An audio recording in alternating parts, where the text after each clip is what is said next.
শয়তান সবচেয়ে বেশি খুশি হয় কোন কাজে? এটা আমরা অনেকেই জানি না। শয়তান কিন্তু মানুষকে ধোঁকা দিয়ে বোকা বানিয়ে জাহান্নামের পথ দেখায়।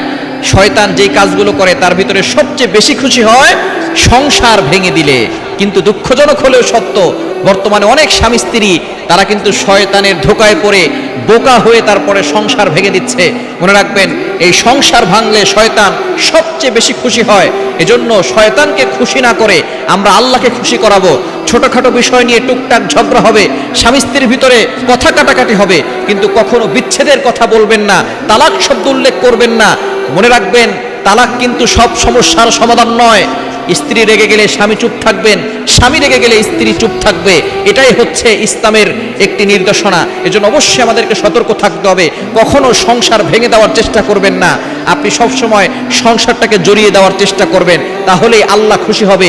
সংসার ভেঙে গেলে শয়তান সবচেয়ে বেশি খুশি হয়ে যায়।